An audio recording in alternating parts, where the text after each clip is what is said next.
Good evening. My name is Scott Sanders, City Manager, City of Des Moines, Iowa. And welcome to this evening's webinar on the City of Des Moines budgetary process and overview. This is an opportunity for our public to get information from our finance department and the city manager's office. It's a budget educational and engagement webinar. So we will be taking some input through the chat line as an online venue. So tonight's webinar is being conducted over Zoom, and we will run this until about 7 p.m. and we will ask for your comments and questions. We will also talk about some of the comments that have already been passed on to the city through email or through the web page.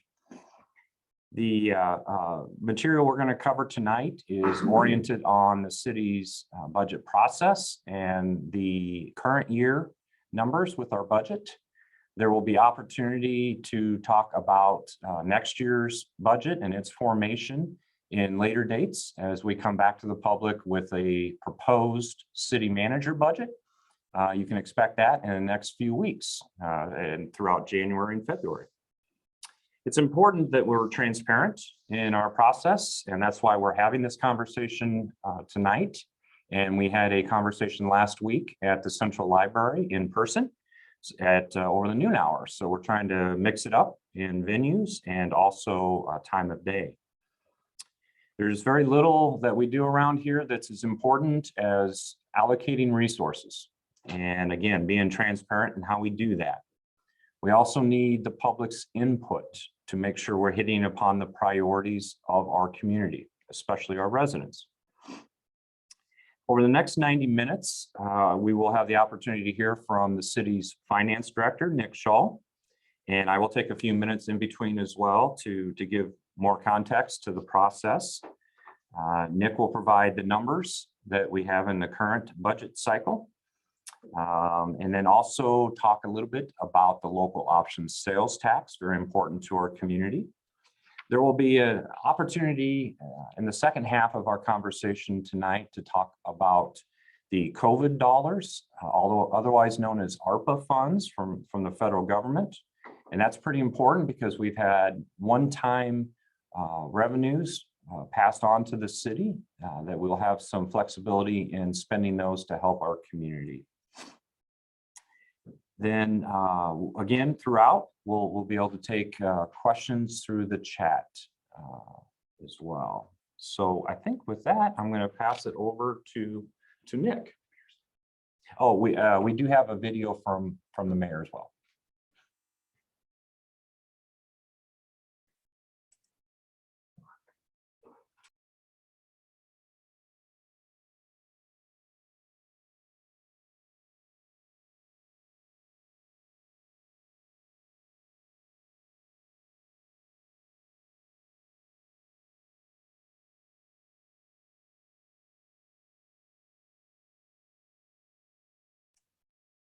Ask for your patience as we switch this over to another user here.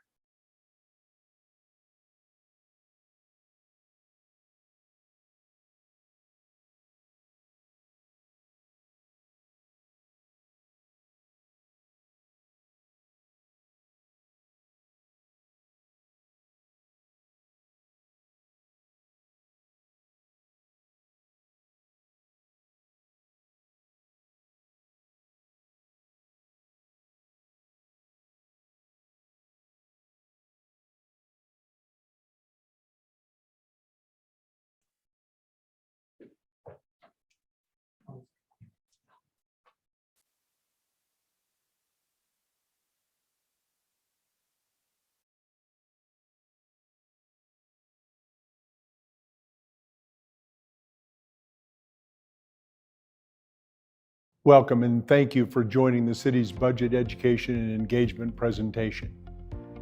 As we look forward to the next year, I'd like to take a moment to reflect on the challenges and successes that we've seen this year at the City of Des Moines. After nearly 2 years, the public health crisis continues to challenge our community in the form of new concerning COVID variants. Since March 2020, roughly 590,000 positive cases have been reported in Iowa, and we're approaching 100,000 cases in Polk County.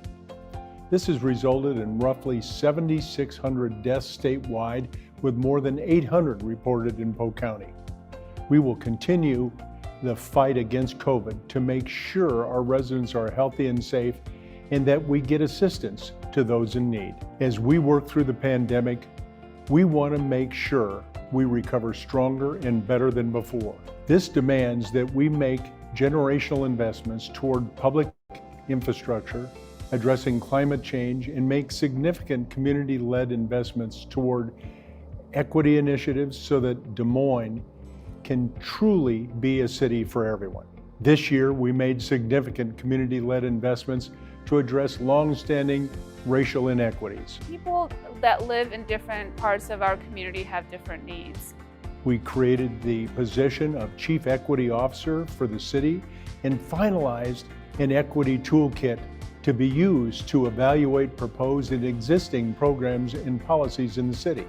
This year, our newly formed Food Security Task Force addressed food insecurity through urban farming and the promotion of local food production. Recommendations including allowing the on-site sale of produce for urban farms and simplifying the use of structures that can expand the growing season like hoops and greenhouses. Just recently, the City Council made nearly a $500,000 commitment to reducing gun violence in Des Moines by approving the Cure Violence Initiative, a public health approach to preventing violent crime that will be implemented by the long-standing community nonprofit group Creative Visions. Our target population is 14 to 25, and the Cure Violence model has an opportunity to address that particular targeted age. Cure Violence implements a public health approach to violence prevention rather than a law enforcement-based approach. Things are changing, and I hear a lot in different meetings that the community wants to see something other than a uniform responding to these mental health calls. New approaches to confronting the mental health crisis have also been developed.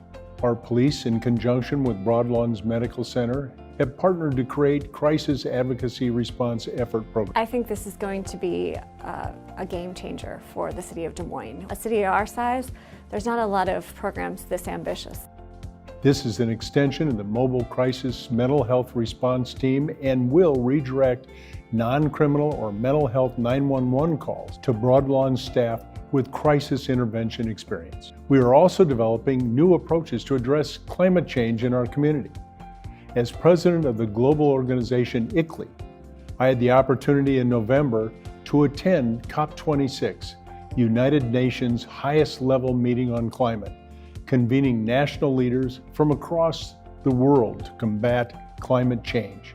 We drove home the need for collaboration across all levels of government, city, county, state, and federal, and to share and implement our best practices.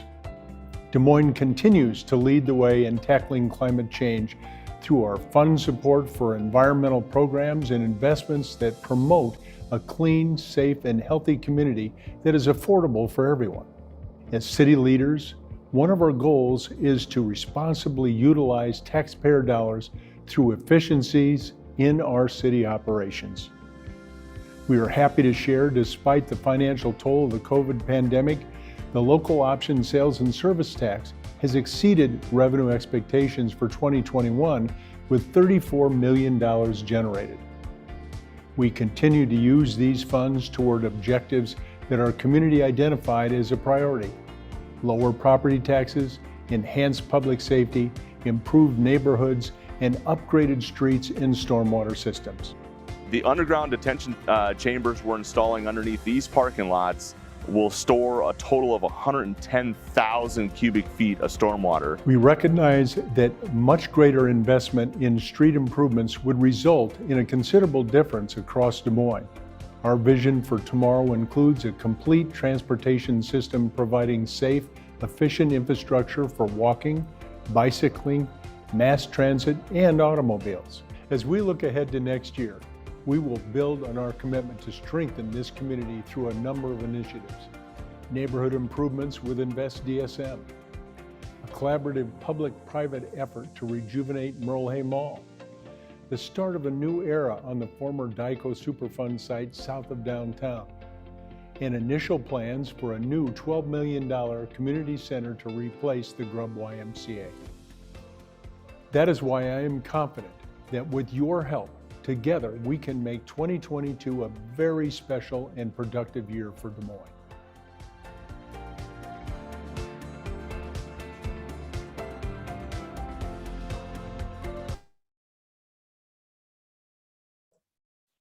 All right. I appreciate again everyone being with us tonight, and we have already gotten a few comments. Again, we will at the conclusion of the first part of this presentation read some of those comments and answer any questions that we can. So keep those coming. But I think now it'd be helpful to hear from Nick and Finance Director. So Nick, I'll let you take over with the presentation. And there is a process that I want to speak to first, in that the city manager gets the first blush of the budget, and that's, like I mentioned before, is being prepared. And with that, I talk with the department directors across the city, asking for any potential changes and additions to service levels, potential tweaks in that, and additional resources that may be necessary. Working with a committee at the city level, we have both finance, human resources also represented on this committee that review any requests that come through from the departments. Once that step is done, then we ask for public input, and that's where we're at in the phase now, and continue to make tweaks to the budget until we present it to the council in January. So with some of those details as far as the budget, I will now pass it over to Nick. Thanks, Scott. Thank you for starting that off. From there, I just wanted to make sure everybody's aware that the materials that we're presenting right now, and from the video on last week's in-person presentation, is available out there. You can look at the materials on dsmcity.city/budget to be able to access this information, and all of our budget information will be out there as well when that becomes public. From a standpoint from finance department, we start working on our revenue and budget estimates right as soon as the fiscal year starts in July, and we work through. The biggest piece of that would be our salary projections, and kind of evaluating what we do from the history of each department and division, and we kind of go through those details and kind of project what we think is going to be coming in from a revenue standpoint and the expenses, and kind of being able to work through that. From there, we also go through different budget topics from city manager's recommended budget at a city council work session, usually in January, February this year. We're anticipating that near the beginning of February. The council holds a couple different public hearings. There's one that is based off the max property tax dollars that has to be done before the actual hearing to adopt the actual operating and capital projects that's done in March. So the max property tax dollars hearing is usually in February, and then the budget itself is hearing in March. And we go through that process because the requirement from the state of Iowa that our one-year budget is submitted and turned in by March 31st. To kind of go through the budget schedule that we have for this fiscal year, we have the council workshop that talks about the budget timeline and what we're anticipating doing with the budget. And then with this budget education, we've got the in-person financial education that we did last week, and then the webinar that we have today. And then we have our anticipated budget document. We're currently planning to release that as of the 21st of January, as we work through finalizing the recommended budget of our city manager.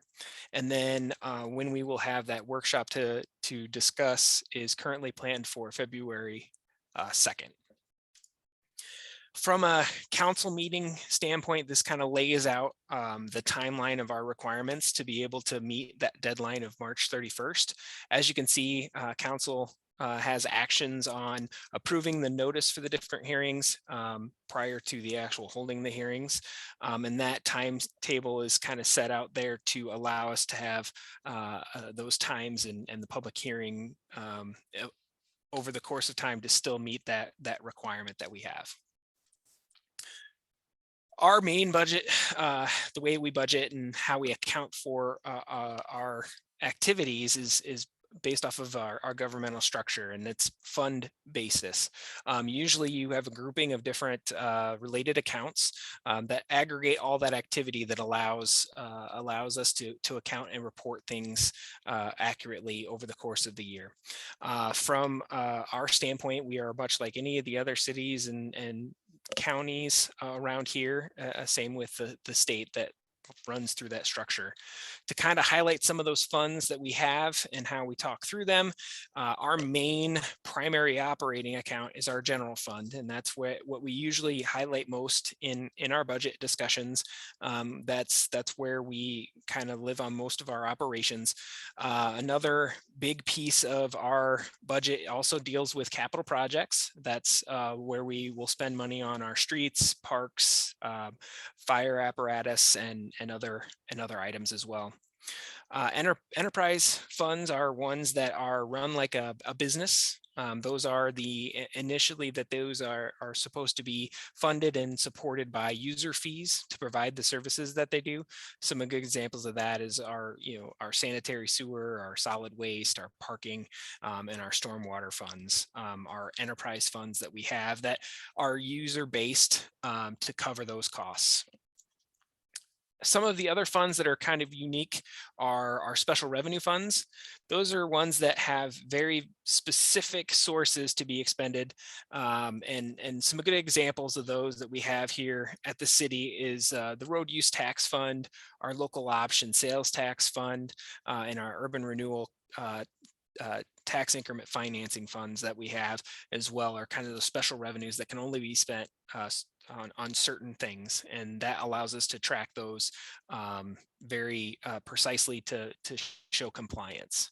Our internal service accounts that we have, those are self-supporting, much like the enterprise funds. Those are those entities that are trying to run like a business, like those other enterprise funds, but their only real use is for other departments within the city. So example of those would be our equipment management. So our fleet, our vehicle has a internal service fund, and so that primary use is for our other departments.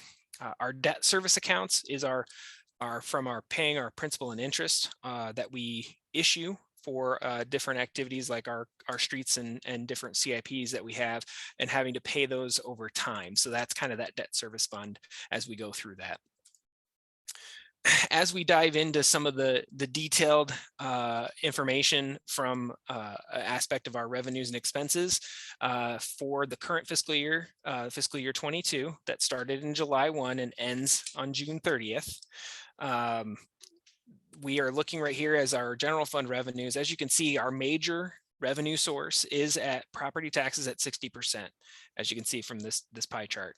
Our next area then goes into charges and fees and charges for service, and that kind of comes out to those direct fees and charges based off of what a user might be using from that. As you can kind of see, some of the other areas in there, franchise fees is another big percentage that is based off of the gas and electric on users within that gets to the city. Going a little bit further into that major revenue source of property taxes, this kind of shows the breakout of our fiscal year 22 property tax dollars.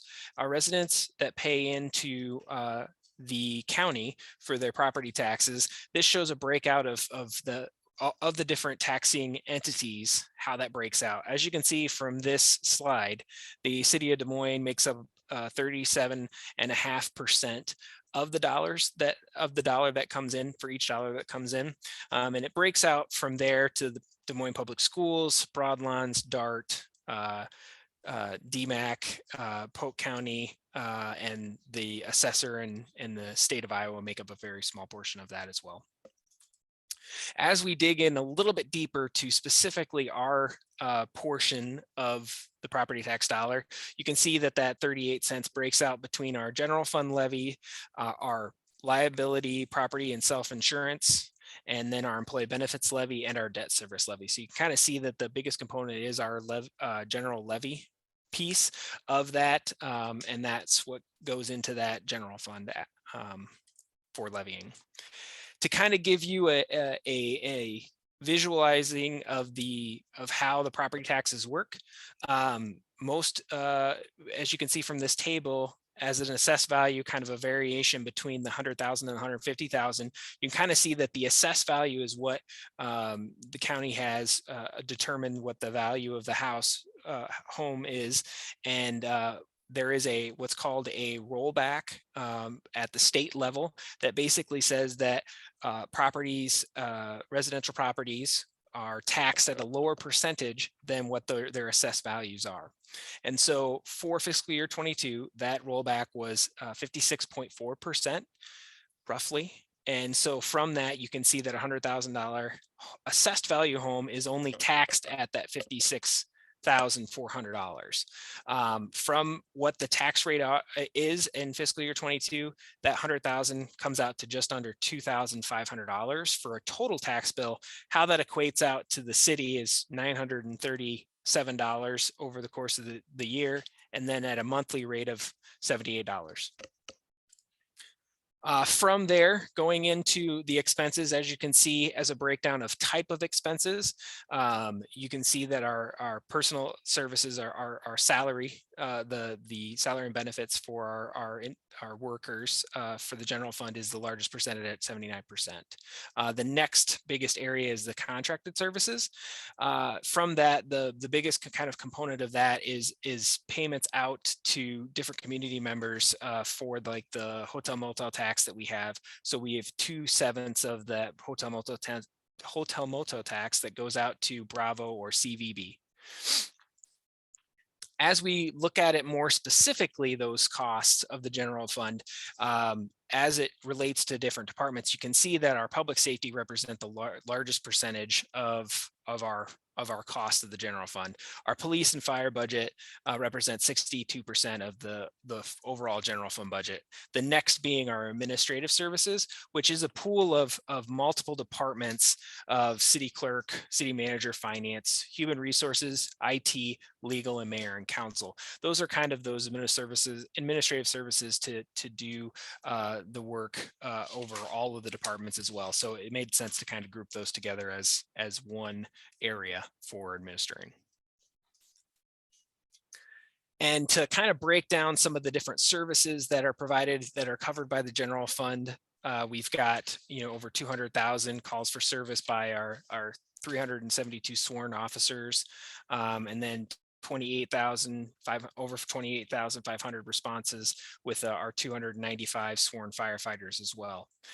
From that also, we have our Parks Department within our general fund, and they have an average of about over 280,000 users on our trails. As you can kind of see, some of the other highlights that we have is a lot of native and plant growth of over 230,000. And then our library visits from our wonderful library department of over 990,000 library visits over the course of the year as well. And from our engineering department, we have over 25,000 construction inspections that we have covered by general fund as well. Some of the other fund operations that we kind of discussed from that fund structure, enterprise funds, obviously our sanitary, sewer, storm, solid waste, and parking are kind of big hitters for our enterprise funds. Those services, those operations are run like a business. Like the user fees are based off to pay those expenses, and then From there, we also have our special revenue. The larger ones that we have there is obviously local option road use tax, as well as our community development block grants and urban renewal, our TIF funds as well. From our internal service, as an example, we have our equipment maintenance and forestry that we have that provides service for our public works, our street trees, as well as our park trees as well. To kind of, I'm not going to go through the full laundry list of services that we have here, but again, this material is out on our website at dsm.city/budget to be able to reference back to these on some of the different components of services that are provided from those different funds. Another big component of our budget is our capital improvement plan. As you can see here, the last approved capital improvement plan, or CIP, expenditure plan that was approved by council back in March does show a very large investment over the next 5 years in this plan. As you can kind of see, it does start to taper down to kind of get back to more of a regular timing on our expenses. To kind of talk about that historical investment that we have on that CIP expenditures, you can kind of see from this chart, we've got our tax supported projects as well as our enterprise projects. You can see that our anticipation, we've got that ramping up from 17 through up to 2021, and then gradually coming back to that average that we normally see on our trends. From tax supported expenditures, so this is what is usually funded from our debt service levy and some other sources. Biggest percentage of what we are covering for tax supported is our streets, parks and rec, and municipal buildings that we have across the city. From here, you can kind of see some of the other revenue sources that are used to pay for some of those tax supported. As I said, the biggest component that you'll see in any given year usually is the general obligation bonds that are paid for from that debt service levy that we have. As you can see from there, there's also tax increment funding bonds that we also have that is supported with the increment that is generated from the urban renewal areas. And you can also see the completed list of all the funding sources and all the projects on our website of the dsm.city/budget. And these are highlighted on those pages 11 through 18 on that CIP document. And going from there into one of our major topics within the budget as well, beyond the general fund, is our local option. That is, again, one of those special revenue funds. And we're going to kind of go through this kind of the overarching, what were the use of those funds over the course of fiscal year 2021 in more detail. From this, you can kind of see that our property tax relief was just over 50% that we spent on that. We do have a requirement of at least 50% of that going towards property tax relief. The next investment that we had is in our street improvements and flood prevention expenses, and then followed by our neighborhood improvements and public safety.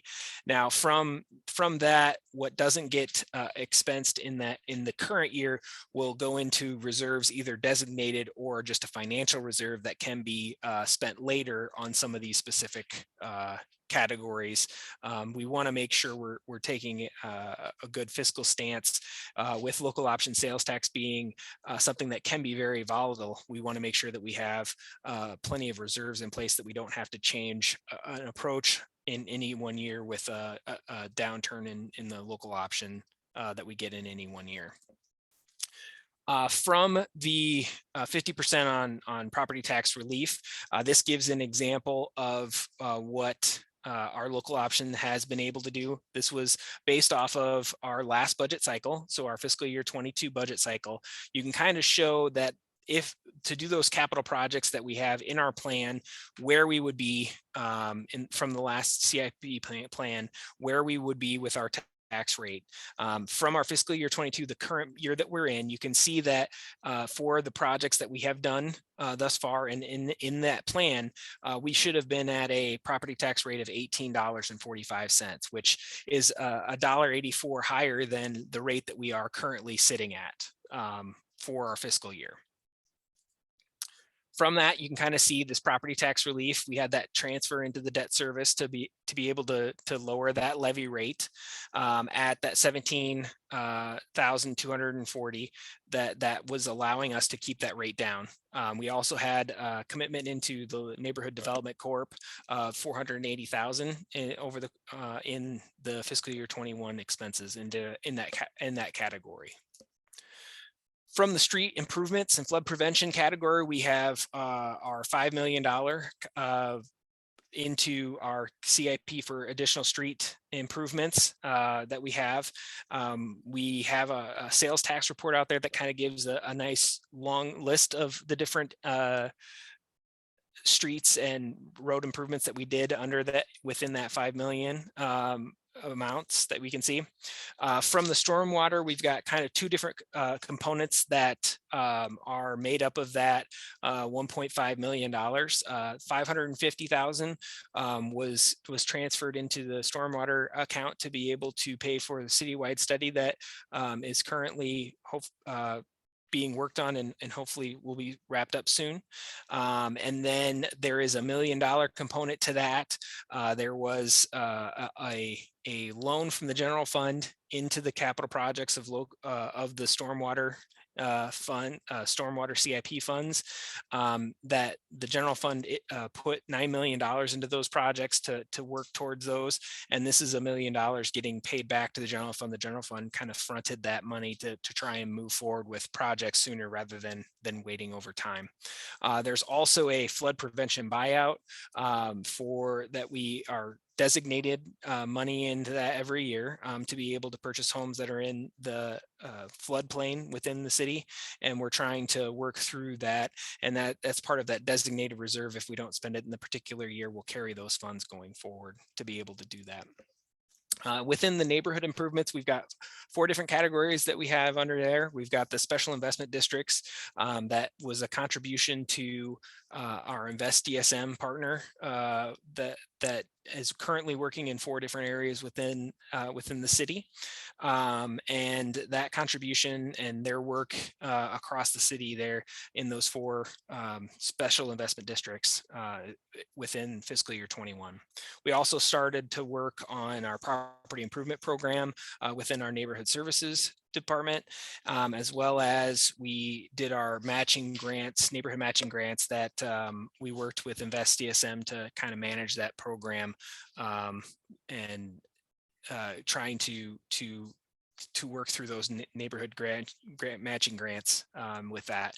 One of the other components of local option sales tax that we did was expand our library hours. And so that 380,000 is based off of the expanded library hours over the course of fiscal year 2021. The public safety improvements within 21, there's 2 different pieces of that. There's the firefighter positions that in the past we had a SAFER grant that covered 13 positions, and that ended, I think, at the end of fiscal year 2019. And from there, we with the passing of local option, we were able to keep those firefighter positions after the end of the grant of that past fiscal year. We also have another designated reserve from the mobile health crisis services grants. This is a work that we were doing with Broadlawns. We have that agreement that went with them to expand our mobile crisis services and working with them and our partners on that issue. From there, we have reserves that I talked about earlier. This is not specifically to fiscal year 2021. These are balances. Our designated reserve of 1.2 was dealing with our the mental health designation and our flood buyouts within that. So the other financial reserves, like I said, is based off of what wasn't expended in this particular year and prior years that can be allocated in future years and also to cushion if there is a down year without having to adjust our current funding of some of our projects. From that, I will be turning it back over to Scott for questions and further discussion. And again, you can go to dsm.city/budget for any material or questions, as well as you can submit calls to 515-283-4921. Scott? All right. Well, thank you, Nick. Appreciate that information. And just a reminder, we have quite a bit more information on our budgets on our website, as Nick has mentioned. I appreciate the comments and the questions that are coming through, especially dealing with the budget. We've got pages of comments already on the ARPA funds, the one-time federal funds. We'll get to that in just a minute. But we don't have a whole lot of questions or comments on the budget itself. We've got some here with from Wednesday, when we were in person out at the library. Topics that were popular in those comments included reimagining public safety. And we had a conversation at that point with the fact that our sales tax is allowing us to put additional funds into public safety here in Des Moines. Very appreciative of having those funds available to us, because that is helping us in funding additional firefighter positions. And with other city funds, we have managed to just open up a brand new fire station on the northeast side of the community. And we are going through each of our fire station locations and upgrading those to new fire stations one at a time. So over the next several years, we will be replacing more of our fire stations. The funding from the local options sales tax is also helping us with a couple other programs that we've implemented, and very recently. We have a partnership with Broadlawns at the county in providing additional crisis response teams. This is a program that we've had for many years, but in a limited capacity, and it is now moved to a 24/7 opportunity. If there are calls into our 911 that have a mental health concern aspect to them, we can send out professionals along with the police department to assist in those calls. We also have added clinicians to that aspect that have experience and expertise in dealing with youth mental health within that crisis response as well. We've also partnered with Broadlawns in adding a clinician to our 911 dispatch. That will assist with calls coming in, possibly being transferred to that individual to handle, possibly without any police involvement necessary at that point. So there's been some great partnerships. Another one that just was started is our Cure Violence program. That is with our local Creative Visions nonprofit. And the Cure Violence is a model that addresses gun violence in communities. And so that's another great nonprofit opportunity that the city is helping to fund and also provide resources to that as well. So that's just getting started. It's a model that's been utilized in other large cities across the country. Let's see, we've got a few other topics and questions that have come through. Again, on Wednesday, housing was a large conversation that we had. The full spectrum being asked and discussed, whether that be from the homeless situations to affordable housing for working individuals as well. Investing more funds from our budget into food security was one of the comments made. Let's see, sustainability was definitely a topic brought up last Wednesday. And then more transparency and opportunities to talk about the budget with the public.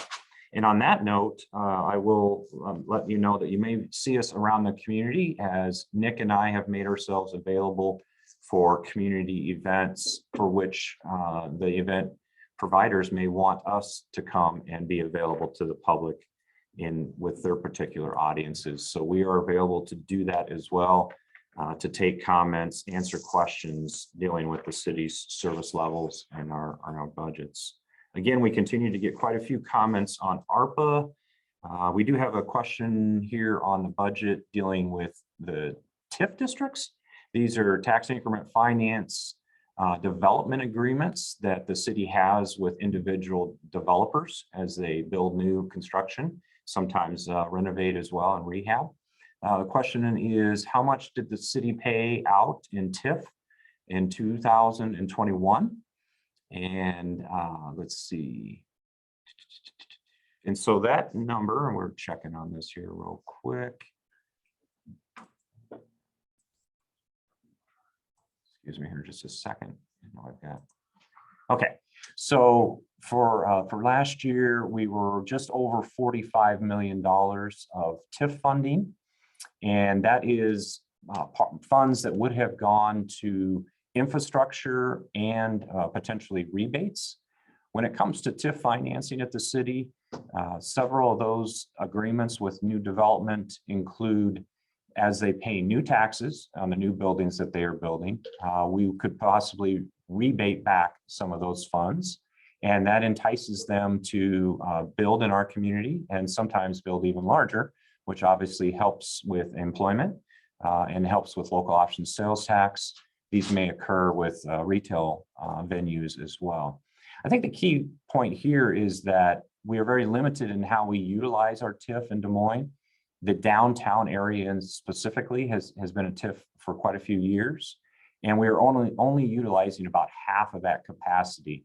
That allows us to keep the taxes lower with not utilizing the full amount, and that helps this local school district and the county as well. Great question there. Let's see, we have another question. We'll go through these. All right. On the neighborhood investments, let's see, this individual does not live in one of the 4 areas. This is a question about our Invest DSM program.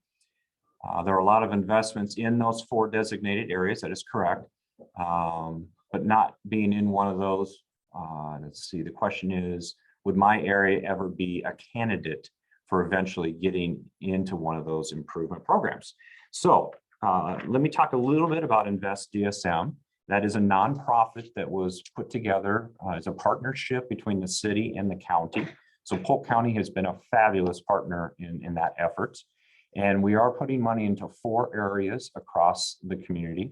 This is an opportunity for us to test a better program and approach in neighborhood redevelopment.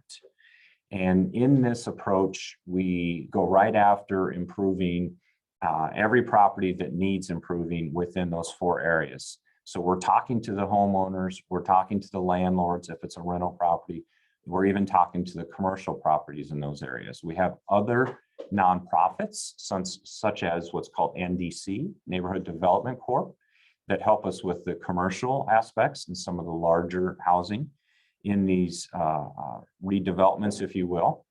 And what we have found, again, off of a national model, is that we are going to have more success in redeveloping neighborhoods if we focus on these smaller sub-neighborhoods first, and then use those same tools over time as we expand these districts and choose new districts.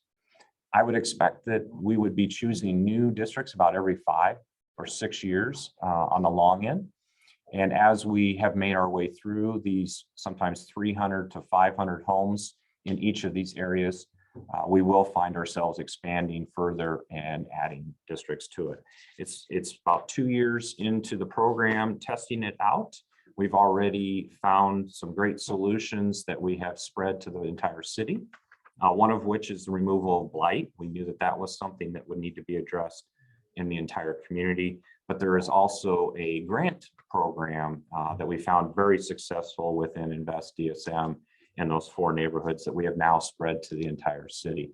So as we learn new techniques and opportunities within Invest DSM, we're going to be quick to try and spread those across the entire city. Great question. Another one here about DART. DART desperately needs funds to expand the Des Moines routes. Understand that completely. And the sheltered stops, as well as shorter routes and more buses on the route. I assume that's a reference to more frequency than an availability to ride the bus. Great comments. We'll continue to work with our colleagues over at DART. We do have council representation on that board, and we have the opportunity to insert additional funds, which we do at the city, in addition to the funds that they raise through their own property tax rate. We do put additional city funds into our transit program. Another great question. There was a question about the dispatch and the clinician that will be in the 911. My understanding that is starting out with just one position, or at least a 40-hour block, and that as long as there are no problems with that, we will continue to add more of those resources. For those that may know a little bit about how our dispatch works, I'll tell you that we are working to connect with the other 2 dispatches in central Iowa.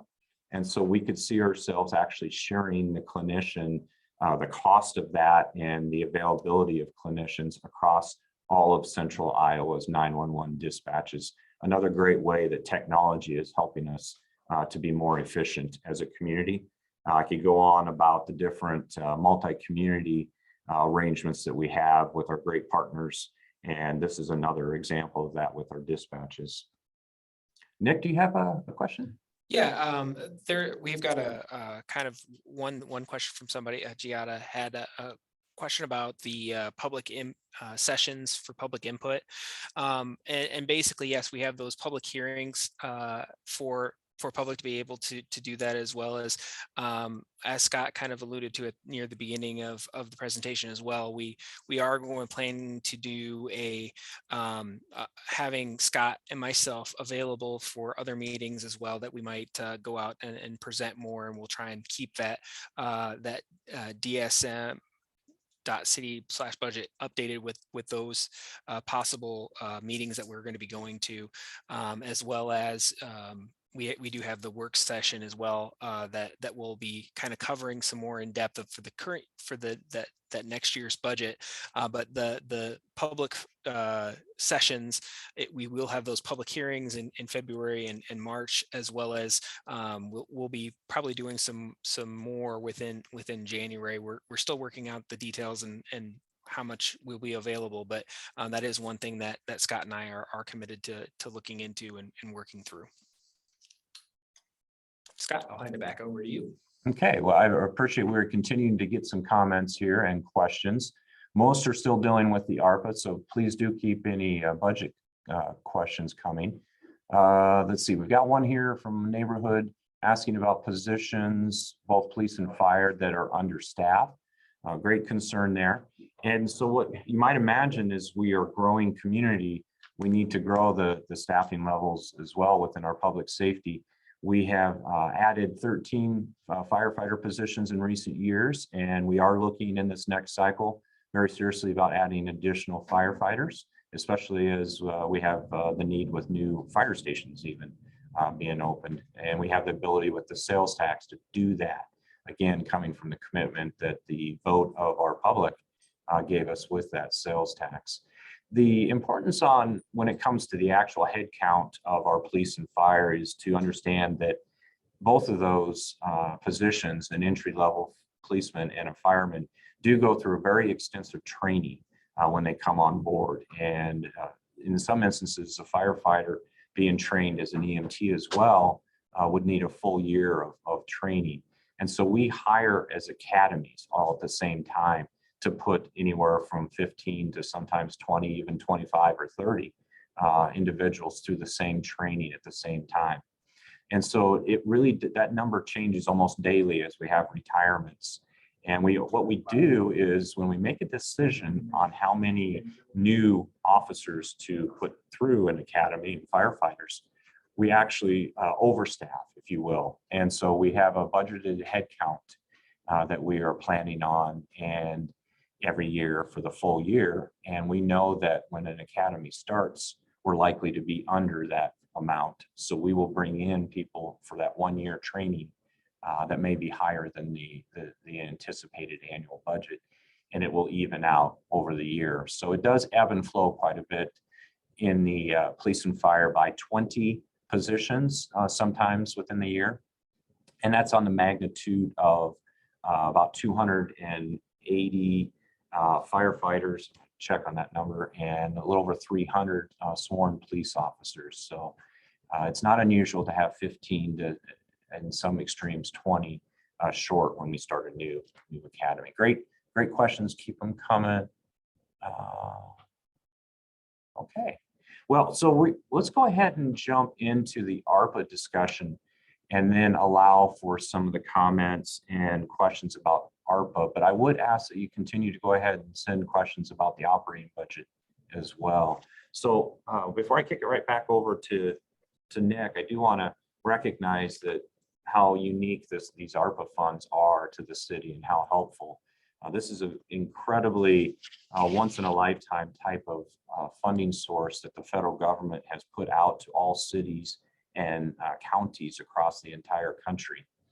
And they did that based on population count, and also part of that formula was based on need, thinking about things like income levels. And so wealthier communities did receive less funds than others. We're very fortunate in that we are going to receive nearly $95 million. And Nick will get into this a little bit. We do not have the full picture of how we can spend these funds yet. And so we do ask for a little bit of patience. We will not have answers on the ARPA fund for a few months yet. So we will be able to get through this budget cycle, making the decisions on our annual city budget first in February and March, as Nick has laid out, before we actually have to make any decisions on the ARPA funds. But we thought it would be good to start talking about that now with the public, getting ideas, at least today, next few months, on the high level of where priorities might be from the community. And that way we can start thinking through what plans we would be able to put in place based on those needs and those requests from the public. So I think with that, Nick, I'll send it back over to you with what little more detail we do have, and let's then get into some comments. Great, thanks, Scott.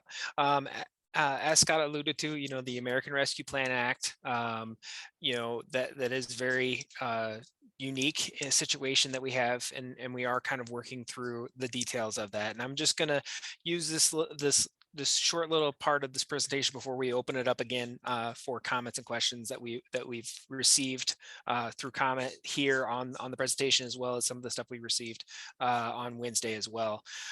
This presentation is just really trying to give kind of a summary of the funds and the guidance that we have received, and some of the things that we are working through currently with the U.S. Treasury, and trying to work through that with them on some of the guidance that we're going to try to approach over the next several months. If you aren't aware of it, what the American Rescue Plan Act set up within the subtitle M was the Corona State and Local Fiscal Recovery Funds. That's where it set up funding to go out to the different state and local municipalities and counties out there. From that, it's kind of highlighted within the section 602 and 603 for how the fund is supposed to be allocated. Those funds are supposed to be used and go forward, and how it was supposed to work. Kind of a broad picture of it. It was enacted in March 10th of 2021, and the U.S. Treasury issued what they call interim final rules in May 10th of this past year, and they took feedback and comments from public as well as the entities that received it. Those comments they took until July 17th of that year. And from our website, obviously, you can click on these slides and actually go into the hyperlinks of the interim rules, as well as the frequently asked questions and the fact sheets that the U.S. Treasury had issued with these ARPA funds as well.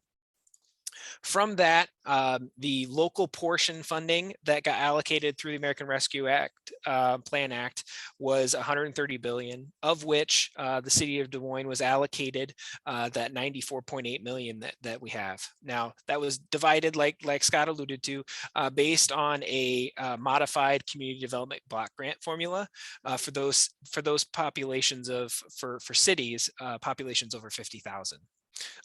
Basically, though, that funding is paid out to the local governments in two different trenches. One was 60 days after enactment. And so we received that first tranche of it. And then the next one is supposed to be a year later. From that, the city has to be those funds that the city has needs to be obligated by the end of calendar year 2024. Now, that's just obligated. We still have an additional 2 years through the end of 2026 to actually expend those funds. And so that's where we're trying to make sure we get the full picture of what we can and can't spend it on and how the calculations work for some of the things of like lost revenue that we'll get into a little bit later, making sure that we are handling it appropriately as we go forward.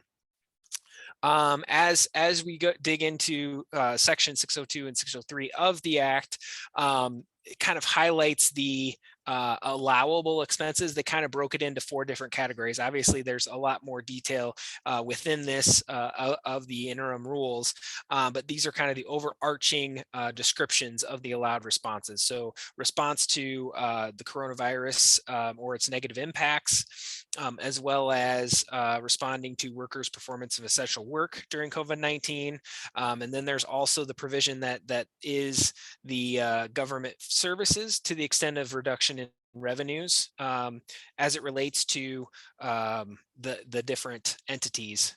And that's the one where we have a lot of questions to the U.S. Treasury at this point. And then the other one is necessary investments within the sewer, water, and broadband infrastructure.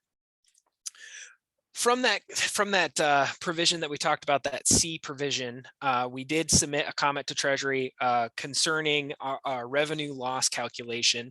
As we kind of talked about earlier, local option is a very significant item for Des Moines and being able to move forward the ability for that property tax relief and that large investment that we are doing within our capital improvement plan. And so the way that lost revenue is calculated is it's based off of a base year within 2019. So our fiscal year ending June 30 of 2019 was the end date of our base calculation. Well, the very next day on July 1st, we actually had a local option sales tax start. So from that point on, it throws that calculation off because we have a brand new revenue source. So this is kind of some verbiage that we had sent off to the U.S. Treasury concerning the fact that that is a very significant revenue source that is obligated for what our voters basically stipulated to us and the input that we had through that process. And we're trying to get some additional guidance from the U.S. Treasury, given that uniqueness of the very next day of the base year calculation having a completely new revenue source. And we're trying to look at it a little bit differently as we think about different categories of use of funds as we're looking at it. So we're kind of looking at in these our current list of categories of use of funds. As you can see, we kind of broke these up into different areas and then kind of gave examples of categories that are within that kind of examples of those categories. As you can see, we're kind of looking at them as enterprise infrastructure, community contribution, resident amenities, city facilities as it relates to pandemic operational needs, and additional roadway improvements, as well as social and economic justice, environmental justice as that other additional category. As I said, those are some examples of ideas that we had worked through as we are looking at it going forward, of how those categories are going to be looking at. And what we're really trying to do is, have that input from the community as it relates to this from these budget sessions that we have for comments and everything like that, as well as, we are are trying to get your input. And I'm actually going to hand it over to one of my deputy finance directors to kind of talk about one of those things that we're trying to get input for from the public.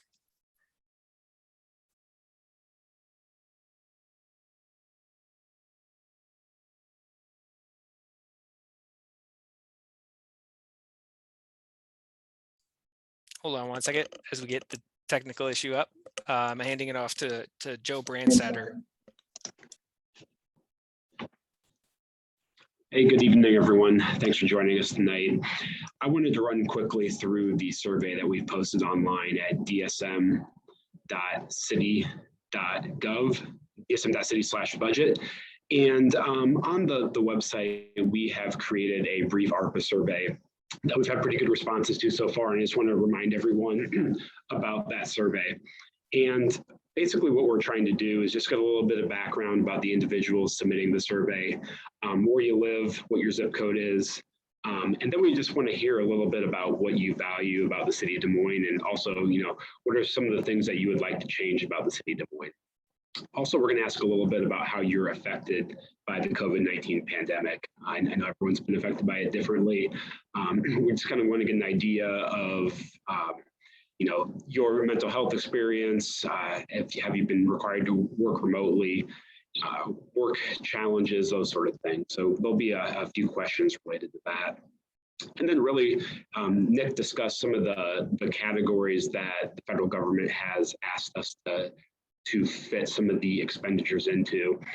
And we want you to prioritize what those are. Premium pay, Nick talked about that, water and sewer infrastructure, broadband, public health, replacing public sector revenues, those sort of things. And then of those categories, what are most important to you and what are the least important to you? And then most importantly, we want to look through this in a different lens of outside those categories. Do you want to see community contributions? Do you want to see us invest in our stormwater and sanitary? Are you interested in residential amenities? Roadway improvements is an important thing for us as a city. City facilities, we have aging infrastructure, and also social and economic justice. There's solar energy, affordable housing are all very important as well. So we'll, if you do that survey, we'll ask you to rank choice those again. And then lastly, we have an open opportunity for you to provide other areas which you'd like to see that money spent. We will compile all these results and we will post them on dsm.city/budget so you can see what we're getting from all our residents.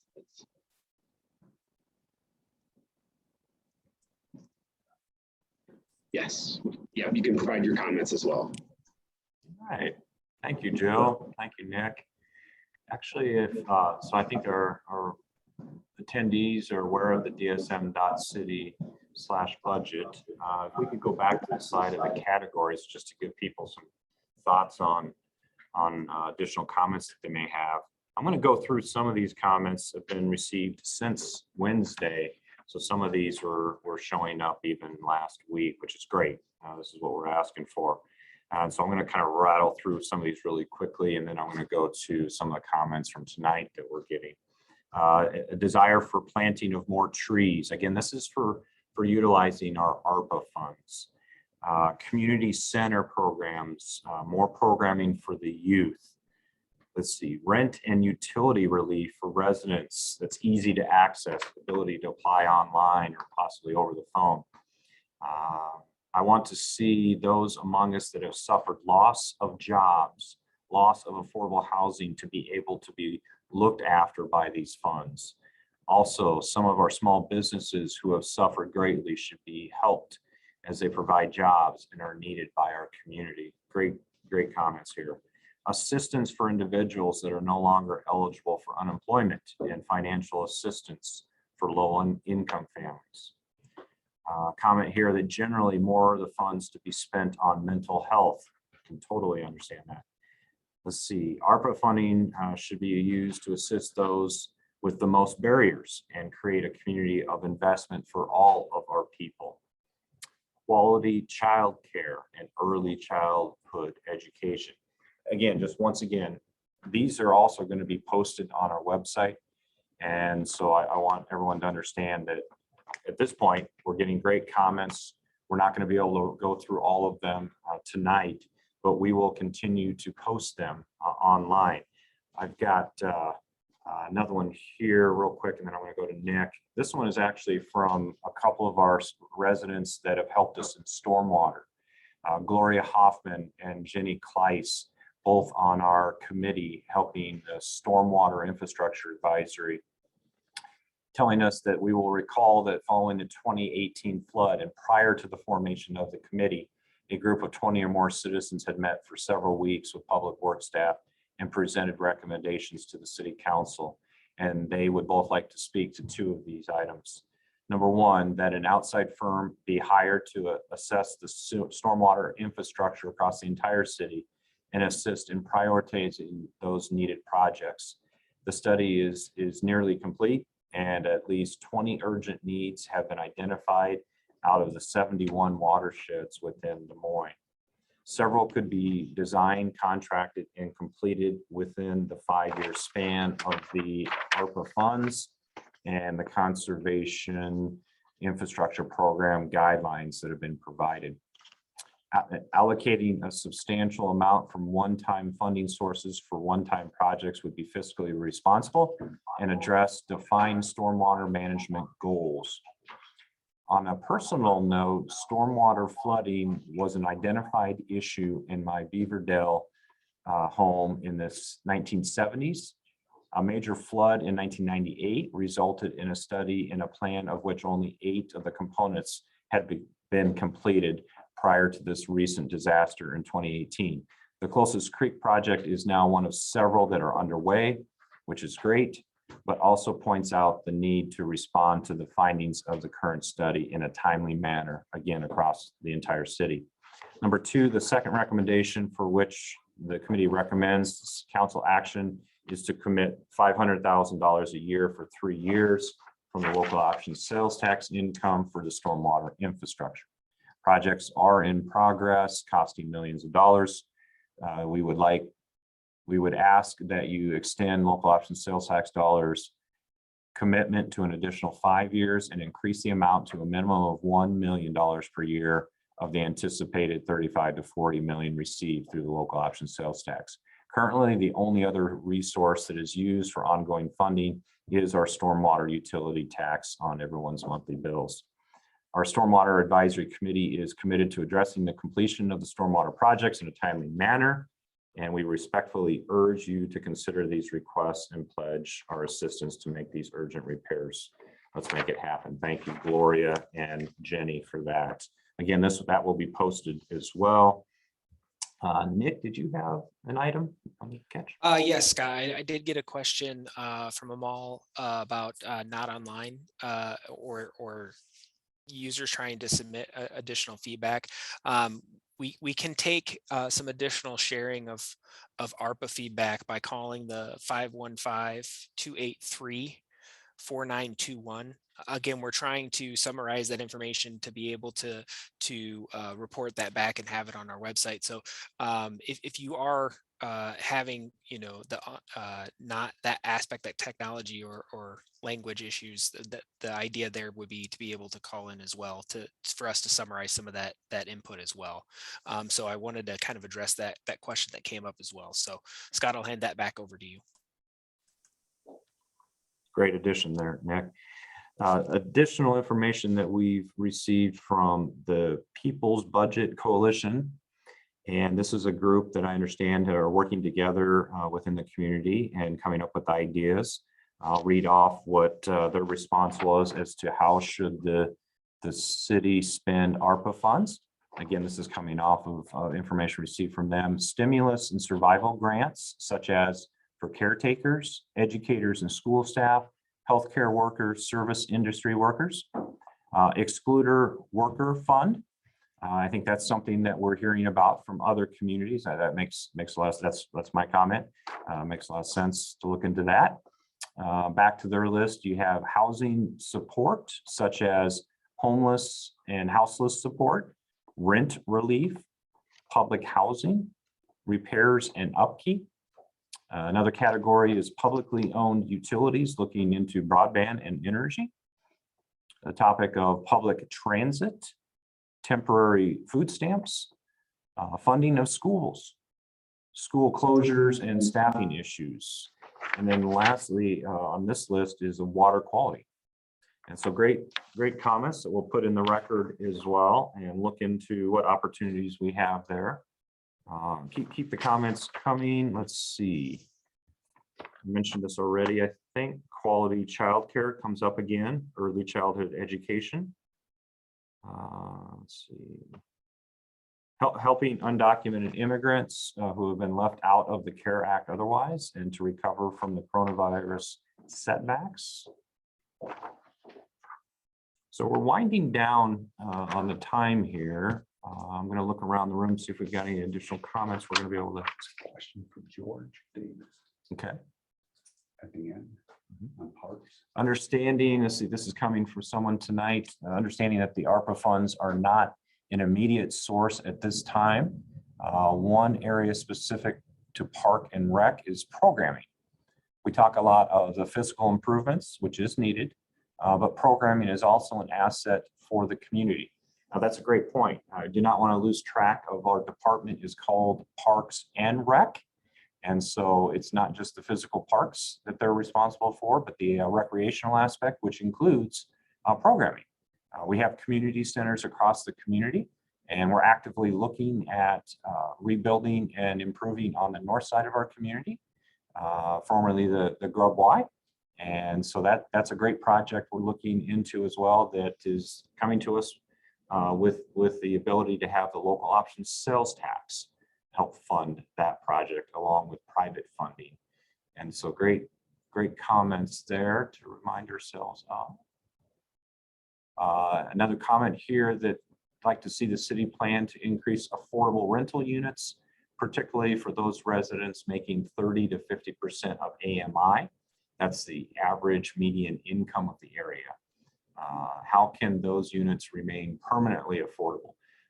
Another great comment. Staff are currently working on that concern. We have pretty high level numbers and goals that we need to meet as a region. That analysis has been done, and now we are looking at how we can set goals for Des Moines proper and work with our suburbs to make sure that they are also working towards more affordable housing.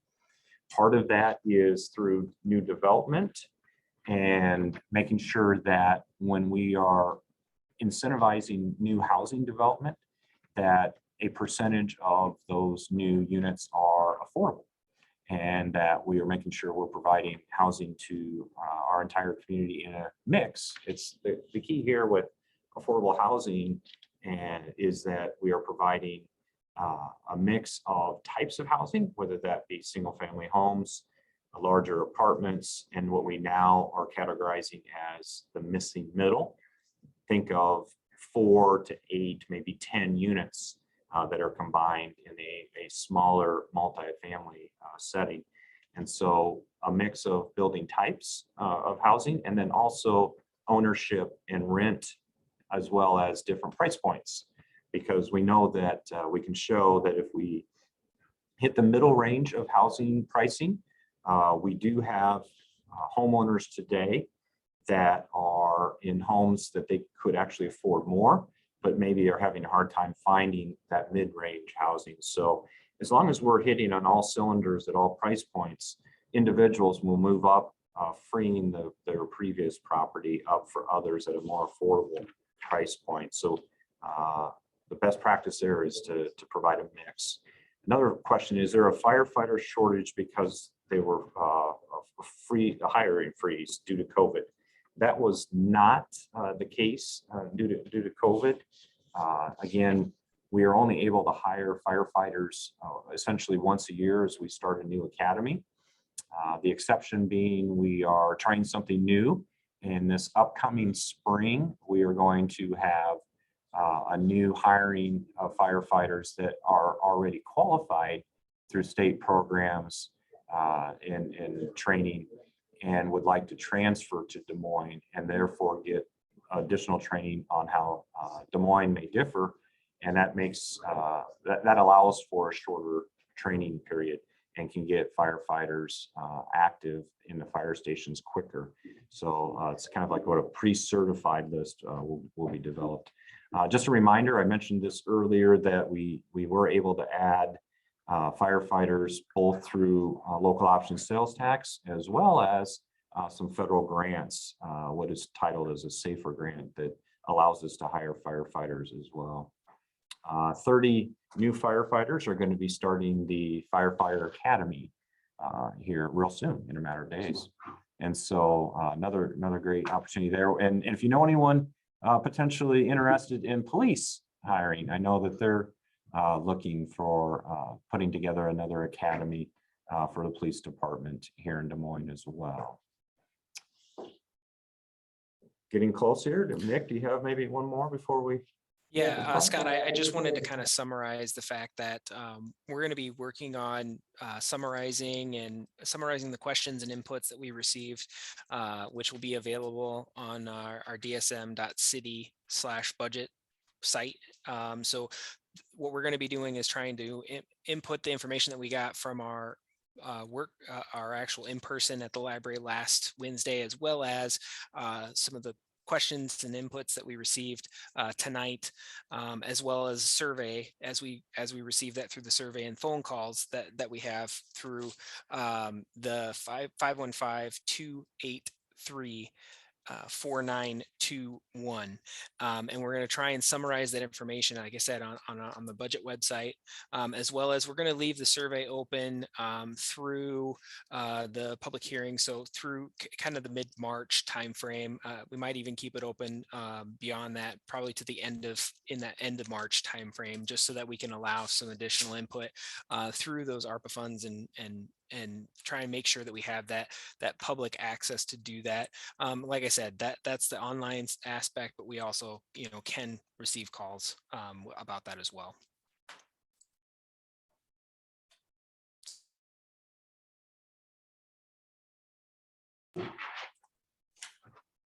Yeah, before we do, I'm checking on something here real quick.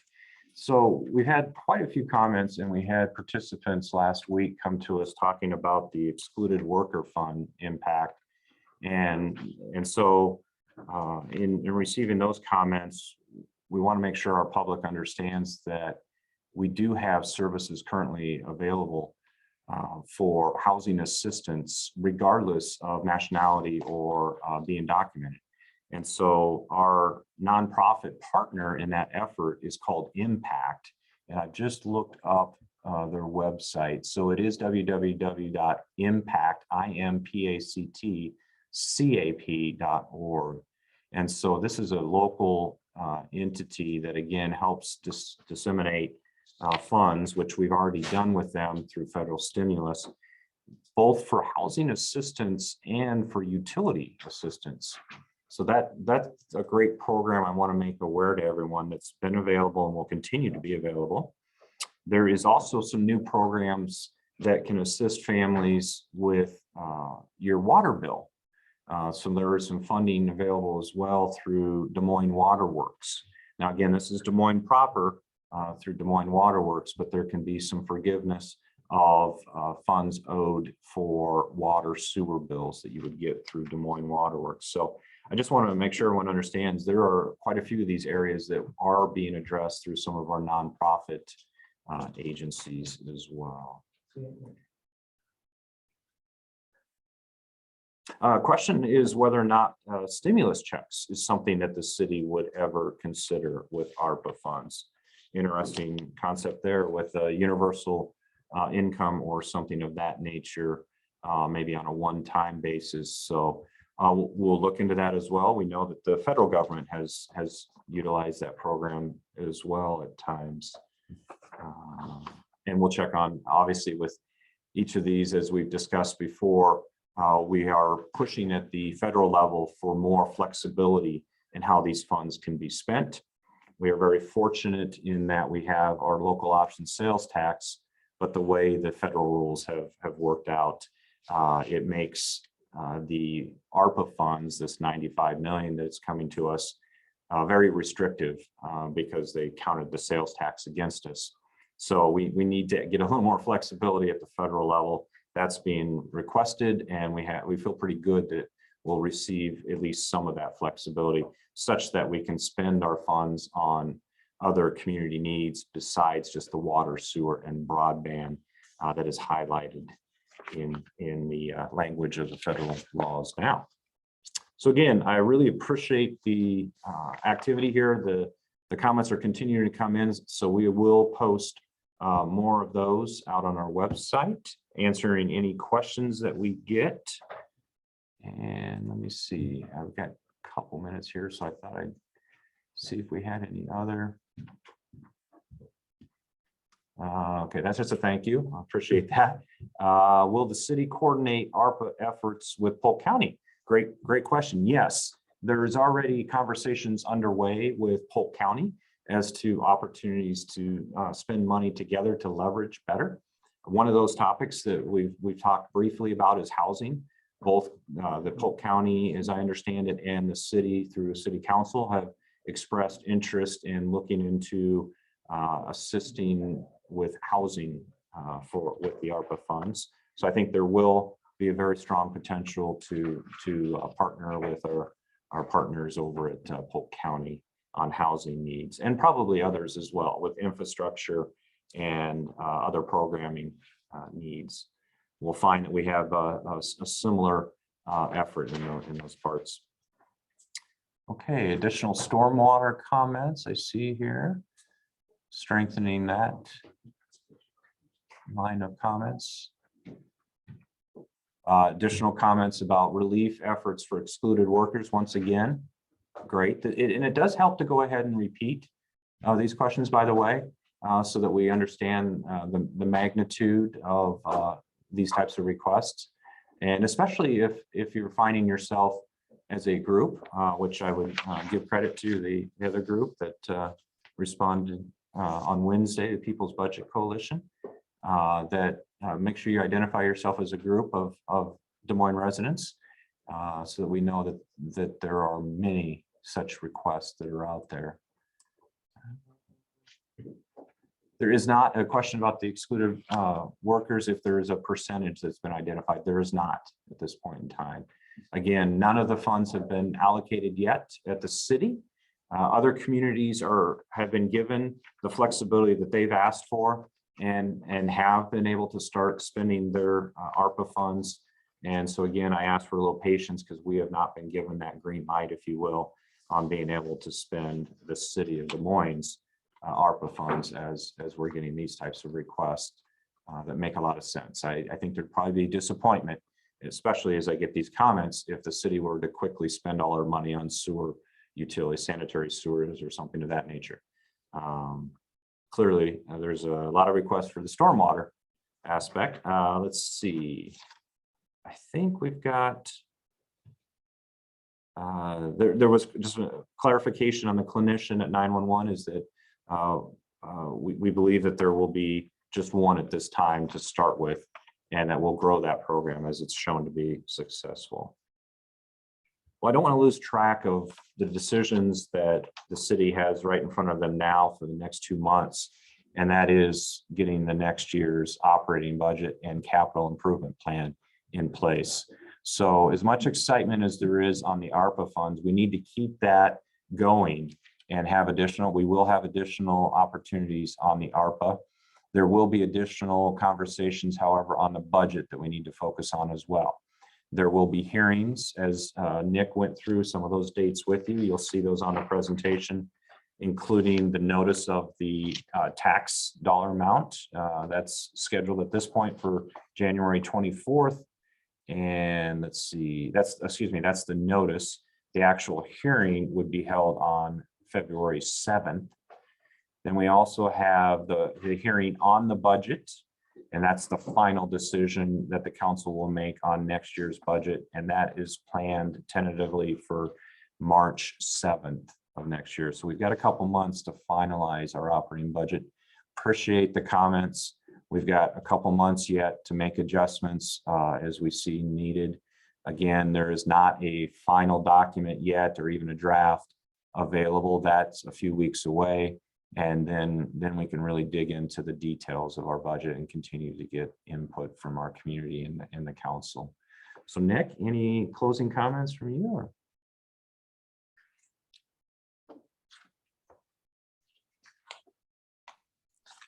I just wanted to reiterate the kind of the timeline on that schedule that we have. We obviously do have the council meetings that we have in January, February, and March, but we also are going to have that workshop as well at the beginning of February. So February 2nd, we'll be discussing that over the course of that day with council and kind of going through kind of those same presentation that we went through tonight with our fiscal year 22 budget.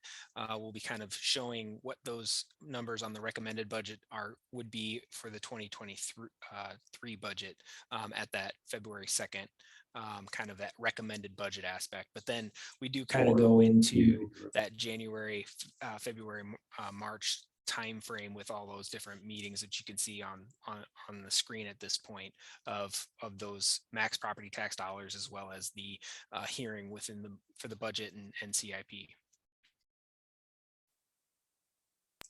All right. Thank you again, Nick. I think that's going to conclude us for the night. I really appreciate the feedback we've gotten from the public. The mayor sends his condolences as he was at another public meeting tonight, working with some of the homeless efforts that are in our community, recognizing that tonight is December 21st, the longest night of the year, and concerns there, and making sure we're putting efforts in that area. So we have gone through the schedules. We will have additional opportunities to hear from the public. Again, Nick and I will make ourselves available to some of these larger other events that are going around the community and be available to take comments there as well. And so I really appreciate everybody's time tonight, and thank you very much. You have a great evening.